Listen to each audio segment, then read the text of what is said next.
Konten-konten digitalnya sekarang yang ada di Instagramnya Perbasina itu gue yang ngatur. Perbasina beneran deh? Hah? Perbasina? Oh, gue bukan yang soalnya gue tahu karena lo komen kan? Ini tema fotonya nyesut. Iya. Itu gue tahu. Ya intinya di pekerjaan gue kan gue diamanatin jabatannya 3. Yang pertama sosial media. Ya sosial media pastinya yang ngurusin Facebook, Instagram, Twitter, YouTube. Nah berhubung Rans itu udah terkenal di YouTube, ya gue harus kuatin YouTube-nya kayak daily vlog apa segala macam. Jadi seminggu ya minimal 2 lah kita posting. Terus Instagram juga gue harus kuatin karena bos gue salah satunya followernya udah 62 juta. Itu seperempat masyarakat Indonesia ya kan, dari 200 juta jiwa ya kan, dia ada 62 juta gitu. Masyarakat basket sih topnya paling tinggi basket kalau nggak salah SM deh, 80 apa 90-an deh. 100.000. Sorry, yang 100.000 BPJ. Itu kan gua nggak bisa ngomong di sini tapi lu pakai robot kayaknya. nah, robot. Apain sih ini masalah banget nih. Waktu itu gue pernah bilang sama temen gue, lo kalau mau beli follower jangan lupa juga beli like-nya. Itu adalah pesan penting karena kalau nggak orang bisa ngecengin lo nanti. Ditambah dari dulu kan kita nggak pernah ada punya apa namanya naturalisasi gitu ya. Yang sebelum SEA Games sebelumnya. Wah, lo lupa berarti B-boy lu. apa nggak inget B-boy. Oh iya B-boy. Atau di Harvard lo juga. Dianggap. Oke, balik lagi di Turnover Podcast. Kita bekerja sama dengan Go Basket ID. Nah, hari ini kita ngobrol sama perkenalin diri. Halo guys, gua Rizky Julian atau biasa dipanggil Boski.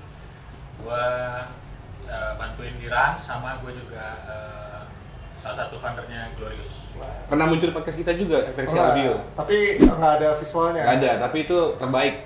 Terbaik ya. Oh, ini ya pendengar ya. paling banyak ya. Soalnya banyak di repost. Iya. Tapi nggak ada nge-tag gua. Iya. Parah. Katanya cuma Adil bos gitu, gua kan ada di situ. Ya, gimana ya maksudnya?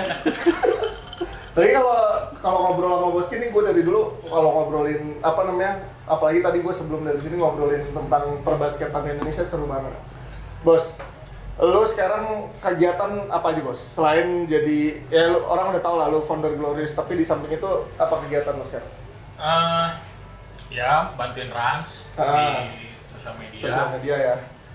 Jadi konten-konten gitu. Jadi gue yang jagain konten besaran lah ya, payungnya gitu. Jadi biar anak tinggal ini detail kontennya. Ya, standarnya kayak gimana lah ya. Karena kalau kalian lihat tuh di feed-nya atau konten-kontennya dari Rans ya salah satunya, apalagi di basket dari Bos gitu. Ya, Rans speak ya, bukan kalau bola gue nggak tanggung jawab. Maksudnya gue cuma di basket doang. Di basket doang ya. Entertainment juga mungkin udah ada orangnya, tapi kalau gue cuma di basket doang. Ya paling itu. Terus gue bantuin FIBA Asia juga. Nah, ya, mau digitalnya juga. Iya. Jadi gue bantuin di head digitalnya. Gue gantiin presiden gue si Jeremy karena Jeremy jadi manajer timnas. Terus gue juga tadinya gue di FIBA Asia tuh sport presentation. Pas ditanya sport presentation itu apa, gue bingung juga ya. Gue bilang masa presentasi PowerPoint kan? Ternyata sport presentation itu bahasa dari halftime show.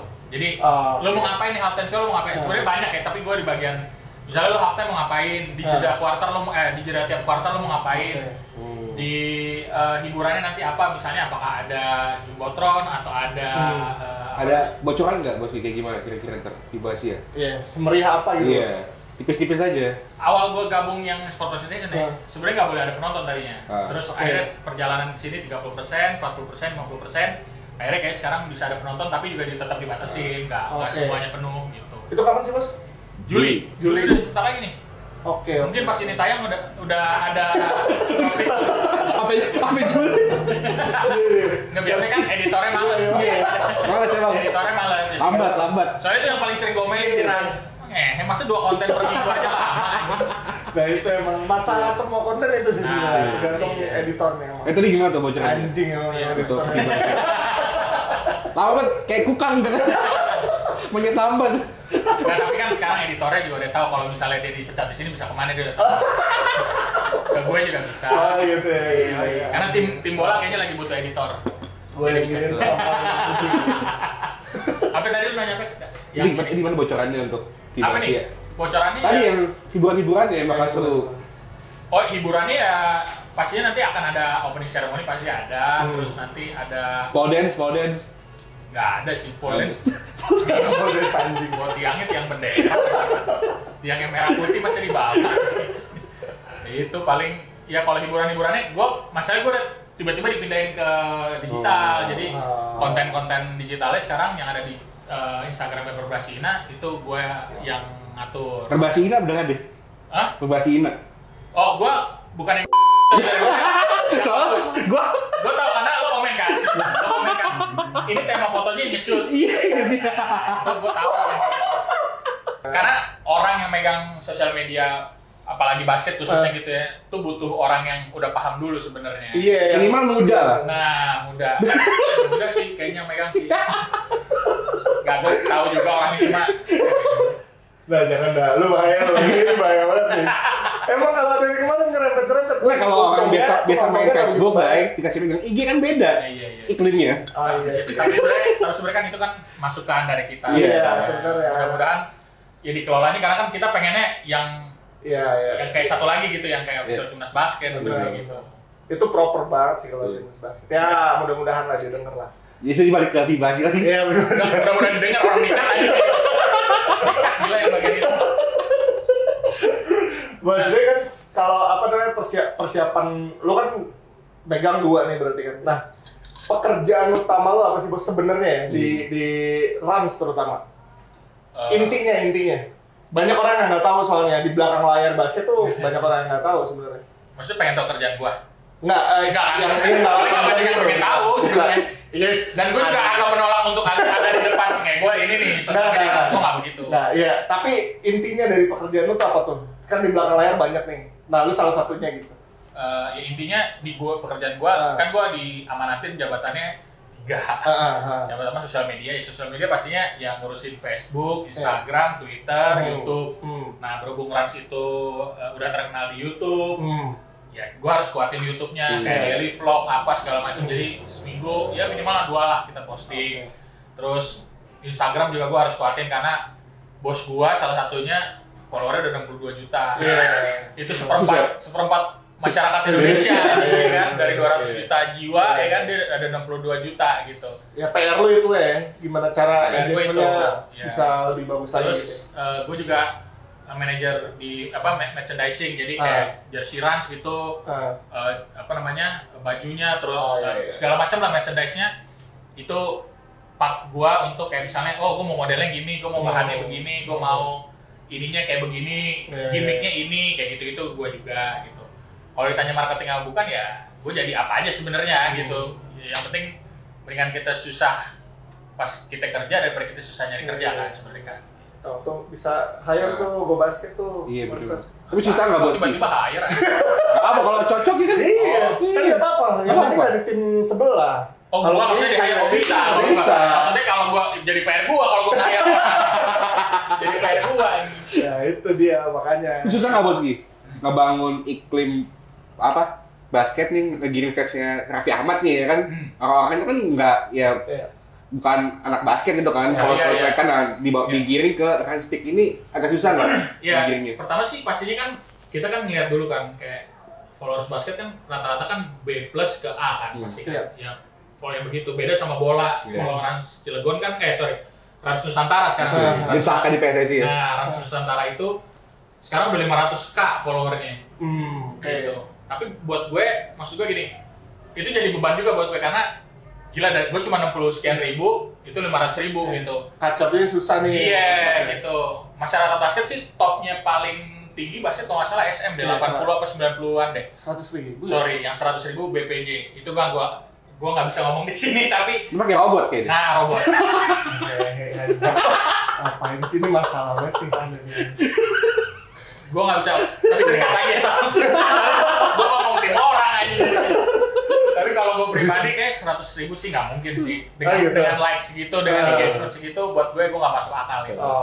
Gitu. Tapi ini kan ngomong, karena lu orang sosial media pasti lu tau lah. Iya.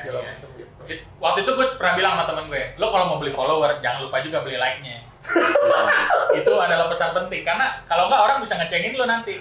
Karena gue orang yang paling sering ngecengin orang, jadi sebelum gue ngelakuin sesuatu gue harus tahu dulu gue dicengin gak ya. Jangan sampai ada ruang buat gue dicengin sama orang lain gitu. Makanya gue selalu bilang, lo kalau mau beli followers nggak apa-apa, tapi jangan lupa beli like-nya. Gitu. 10 lah minimal, lebih 10 likes. Ya 1% lah, itu udah oke lah. Dari ini. Oh 1%. Berarti kita robot dong, pakai robot kan? Nggak usah ngomong ke situ nggak. Kita kalau ngomongin aja serem banget. Robot apa sih? Oh ini. Iya, bot. Bot. Iya, kita beli ya itu bot lah, namanya bot gitu. Oh, Udah, kita ngomongin tadi udah ngomongin kerjaan lu nih ya kan. Kita yang mau yang kita bahas sebenarnya Tapi adalah isinya ntar preview dulu ke gue ini ya. Iya. Editingnya gue juga lihat juga. Iya, makanya tuh emang nih bisa jadi orang mulu kayak. Nah, kalau ngomongin tadi kan ngomongin kerjaan lu lah. Mungkin teman-teman juga pengen tahu kan tadi. Nah, kita nih dari kemarin nyari narasumber yang pas untuk ngomongin tentang SEA Games kemarin. Pasti Basket bukan gue Indonesia. orangnya. Ini paling tepat nih dia. Paling- Bukan Oki Padilla. Bukan lah. Wah, lo parah juga sih. Tar ya Rocky ya, temen gua enggak. Lu mau kayak gitu. Lagi sibuk tinju Oki kan. Iya, jangan. Kan nama lengkap tadi anjir. Nah, kalau lu ngeliat kemarin kan kita emas, bagus banget lah istilahnya history lah gitu. Selama kita bertanding di SEA Games kita nggak pernah dapet itu dan kita dapat emas menurut Pisan lu deh. Pisan lu. Dan ntar dulu Menurut gue ya itu, gue sering ngobrol juga ya sama Alvin. Alvin kan ada di Bebas juga kan, lama gitu. Kalau katanya Alvin, menurut gue benerin juga omongan dia. Menurut dia adalah ini pertama kalinya lu benerin omongannya dia. Kapten nomor 7 ya. iya, kapten nomor 7. Gak pernah bau tuh orang tuh. Itu hal yang wajib. Nggak pernah bau. Nggak bau. Dia bilang setelah 4 tahun si coach siapa namanya? Ratsko Toroman ini, ya ini hasilnya gitu. Tapi menurut gue Mas kemarin ya salah satu paling utamanya ya karena kita punya pemain yang benar-benar dipilih sesuai kebutuhannya. Betul, setuju. Menurut gue gitu. Setuju. Karena ya terlepas dari kayak misalnya ada yang bilang si ini out, si itu out gitu ya. Itu kan selera aja kan. Iya. Di game pertama juga kan kita hampir kalah sama Malaysia juga kan pras out apa segala macam gitu. Untungnya di game berikutnya kita bagus gitu ya. Waktu lawan apa? Itu berikutnya Thailand. Gue lupa. Ya habis Malaysia Thailand kan? Enggak kayaknya Kamboja ya. Oh Kamboja ya, Kamboja dulu ya. Kamboja emang ada. Enggak tahu. Gimana? Kamboja, benar Kamboja. Vietnam. Kamboja Vietnam sebelum Filipina. Oh iya. Kamboja. Gua nggak ngikutin sih sebenarnya. Tapi lu bangga. Bangga banget. Kayak gitu lebih bangga. Poser aja. Lu nggak ngikutin tapi bangga. Poser banget ya, poser aja. Oh jadi lo ngikutin kalau emas doang. Bukan. Gua ngikutin via Instagram aja maksudnya. Baim. Sampai basit. Oh mas. Gue kira Baim. Iya gitu. Makanya kalau gua lewat IG aja, menang bagus nih gitu. Cuma itu doang. Iya, Gua sih gua nonton pas final doang. nonton pas final. Ya lama lawan Thailand gua nonton. Gua Enggak ada final sih, itu kan bukan Robin. Iya, Robin. Salah lu. Iya, Itu nggak ada. maksudnya terakhir sama lawan Thailand maksud gue. Iya. Gitu. Kalau gue sih sebenarnya ngelihat itu pertama faktor Derek kalau gue. Iya. Salah satunya ya, tapi gue nggak Iya. bilang gara-gara Derek menang ya. Iya. Salah satu gara-gara Derek. Yang kedua guard kita bagus semua menurut gue. Iya. Pack gitu ya. Iya gitu kayak Abraham lagi di peaknya lagi bagus-bagusnya di liga juga Abraham sih sakit lah Masih ada lawan lah. Pras juga maksudnya ya Pras ya gitu aja Pras dari dulu gitu dari gue kenal di divisi dari U18 ya main nembak udah gitu aja. Mentalnya gitu. udah mentalnya tahu udah ya, gitu. Terus ya kita punya Yuda juga kan maksudnya. Yuda mungkin kalau tinggi lagi dikit itu ngeri sih ngeri gua banget. sih. Iya sih. Gitu terus ya kita punya guard Agassi. Iya, Agassi. Gitu terus Juan juga menurut gue sih Juan termasuk yang salah satu yang nyelamatin kita juga di beberapa ini. Di luar ya kita punya Brandon Jawanto sama pas final kita punya Marquez. Ya, Rafael Marquez kan. Meksiko. Iya, sih. Kalau gue setuju bos, karena dari dulu sampai mungkin di timnas sebelumnya kita nggak ada pemain yang istilahnya modelnya kayak Derek. Hampir benar kayak lu semua ya betul ya. maksudnya yang bisa tinggi gitu, bisa nembaknya pasti 2 poinnya, terus lompatnya tinggi, reboundnya kan banyak banget deh. Tapi Derek waktu tune up game main nembak jarang masuk loh deh. Gue beberapa kali lihat ya. Enggak, ini mungkin waktu gue lihat doang. Dia jarang masuk nembaknya. Jadi 2 poin itu nggak pasti gitu, tapi defense-nya bagus. Help defense, cover defense-nya bagus banget gitu. Gue ngeliat Marquez juga, Marquez Bolden, menurut gue B aja mainnya waktu di tune up game gitu. Nah tapi mungkin pas gue ngeliat dia bisa jaga Junmar Fajardo, itu udah spesial sih buat gue sih. Junmar sih udah center paling mahal di Indonesia sih buat gue. Benar. Setelah MVP berapa kali kan dia kan? Iya, Junmar. Pemain paling mahal juga dari NBA. Oh, pemain lokal ya. Pemain yang bukan keturunan. 2 digit lah ya paling gaji. Iya, 2 digit. Juta kan. Tapi emang ya itu bos, maksudnya kualitasnya juga karena dari dari persiapan mereka, apalagi sama Coach Ratsko berapa tahun gitu, maksud gue ya ini hasilnya mungkin, dan ditambah dari dulu kan kita nggak pernah ada punya naturalisasi gitu ya, yang sebelum SEA Games sebelumnya. Wah, lu lupa berarti B-boy lu. Apa? Gak inget B-boy. Oh iya, B-boy. Atau di Harvard lu juga. Iya, di Harvard. Iya, coba kan maksudnya size-nya. Nah, Anthony kan bagus juga size-nya. Ya, tapi ini nggak masuk timnas. Waktu itu kan ada timnas dia. Latihan doang, tapi nggak masuk. Latihan di Surabaya kan? Seleksi, tapi nggak masuk. Kenapa sih dia, Bang? Ada masalah apa dia? Nggak masalah. Kan antara B-boy sama dia kan. Oh, waktu itu gitu. Iya, gitu. Ya, tapi kan di Piala Dunia nanti, di Piala Dunia, di FIBA Asia kan nanti kan yang main juga kan ada, nggak kayak di SEA Games. Kalau di SEA Games kan karena Vietnam punya banyak naturalisasi atau Vietnam, jadi aturannya ikut aturan Vietnam kan. Mungkin di SEA Games berikutnya cuma boleh 1 atau boleh 2 kan kita nggak tahu kan. Maksudnya ya kita juga harus siap-siap juga ya kayak gitu. Entah Brandon boleh bareng Bolden apa enggak gitu kan kita belum tahu deh. Atau mungkin Brandon sama Hengki atau gimana. Brandon Billy. Nggak, tapi menurut gua kita harus siap ini si Dame sama si Kane. Modu Kane. Iya, itu kita harus siapin benar-benar, karena ya secara skill ya kalau Dame sih udah bagus ya. Kalau Dame ya defend aja. Kalau gua ngeliat waktu di Patriots gitu aja. Tapi kita punya banyak pemain muda sama ini sih menurut gua sekarang tuh, karena basket lagi ini jadi banyak orang ke basket sekarang naik. Apalagi bola kita kemarin dapetnya perunggu kan. Karena olahraga rakyat. Ya lebih percaya basket lah sekarang, lagi percaya lah. Gitu. Iya, apalagi kan basket sejak tahun berapa? Yang kita 77 nggak punya medali emas gitu. Kita juga perak ya, ujung-ujung perak doang kan, maksudnya. Gua nggak bilang doang sih, mungkin ya itu kan juga jadi usaha yang susah juga. Lu waktu SEA Games apa? Perak. Bonus waktu itu berapa? Makan dimakan lu. Enggak, kira-kira doang. Kan biar nih, sekarang biar orang-orang tahu juga, gila. Biar orang, oh bonus basket segitu ya, gue mau main basket deh gitu. Rumah di mana? Enggak usah kasih tahu nilainya. Rumah di mana, daerah mana? Jadi apa? Citayam ya. Pikiran gope. Enggak. Kalau nominal enggak patut lah, Bos. Sampai sekarang juga kan enggak rumah. Gue ngomong rumah rumah di mana, harga rumah di mana? Sawangan ada. Dulu pas dulu. Kurang dari sini. Oh, iya. Gak patut sih, maksudnya karena nggak banyak. Nggak banyak. Karena kan dia beregu kan grup. Oh iya. Kalau yang gede itu kan individu. Cuman ya nggak. Sebenarnya SEA Games tuh nggak seberapa. Sebenarnya waktu zaman gue ya, yang paling boom ya pas Asian Games. Oh, Asian Games. Asian Games paling boom sebenarnya. Kalau misalnya dapat medali, kan karena kita nggak dapat medali ya, jadi cuman bonus partisipasi aja. Bukan dulu dari Mas tes event Asian Games. Ya, itu enggak. Nggak usah di ini lah, itu tes event, namanya tes event dah. Ya, ikut Timur kan ya, ikut kan? India itu makanya. Ya tapi seneng lah, maksudnya teman-teman gue bisa sumbangsinya emas gitu, gila sih Bos. Nggak gampang lah, gila lu lawan Filipina. Iya lah. Alvin sampai nangis tuh, Alvin tuh teman gue manajer Rans. Di mobil nonton gitu nangis gitu. Gue sih mau nangis juga, cuma gue malu aja. Dan gue nggak mau divideoin. Lu nangis gak? Ya merinding. Gimana sampai nangis juga lah. Nggak, lu kesel sama Menpora, lu coba cerita nggak deh? Kenapa lu kesel sama Menpora? Nggak jawab. Tapi ini patut diangkat sih Bos. Maksud gue, biarin nggak usah di-cut ini. Waduh. Terus. Pak, makanya soalnya gini, kenapa sih? Viralnya bukan masalah ini nih, gue jadi kena. Enggak, ini kan kritik aja. Ini lo ya? Iya, bukan jelek-jelekin, tapi Adi, gue nggak jadi ikutan.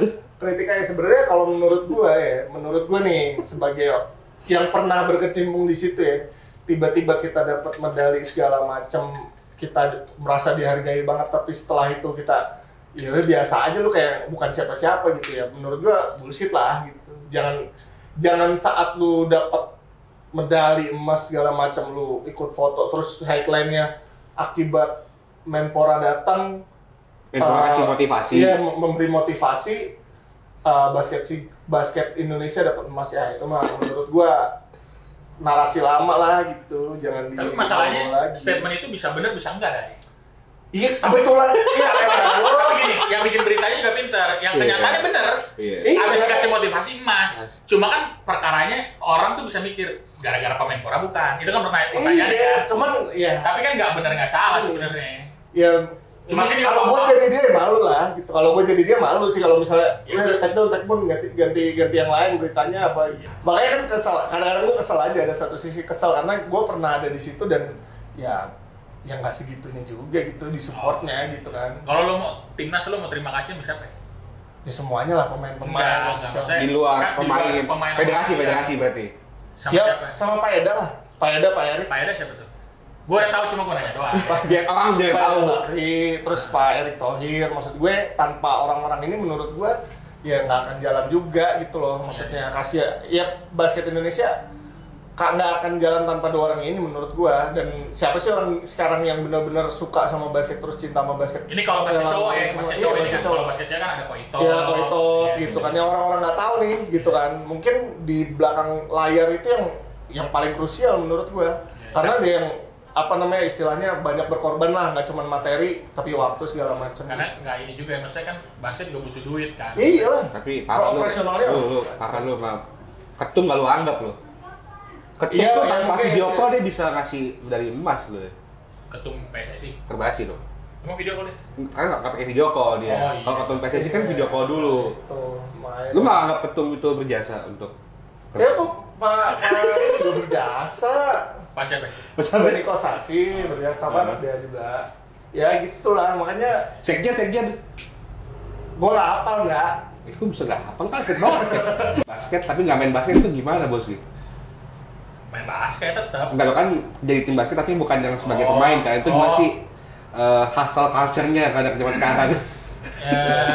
Kalau ya intinya kan gue kerjanya pasti kan gue nggak anggap di dunia basket, tapi gue nganggapnya kerja di dunia kreatif gitu.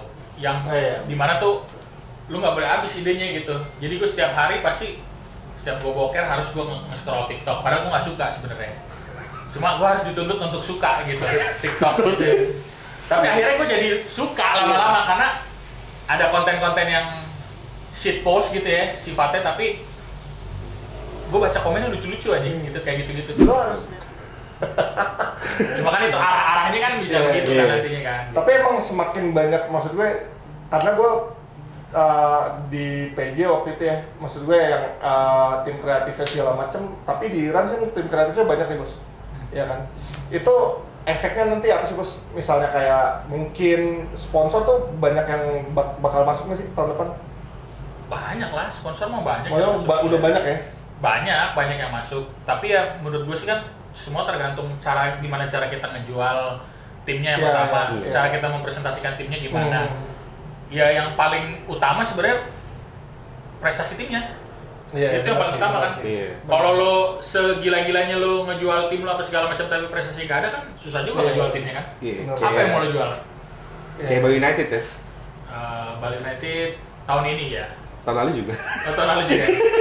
Apa sih ininya, konteksnya apa gitu? Enggak kan Bali United kan apa ya, dia kan kalau di sosmed tuh selalu nge-troll orang lain kan. Mungkin konsepnya dia kali enggak. Iya, cuman sebenarnya kalau gue pribadi lurusinnya bos. Gue pribadi juga sama Bali United pas gue masuk itu gedek juga gitu. Cuma ya gue tahu adminnya gitu ya, maksudnya tapi kan itu biasa kan di sosmed apa segala macam dinamika lah.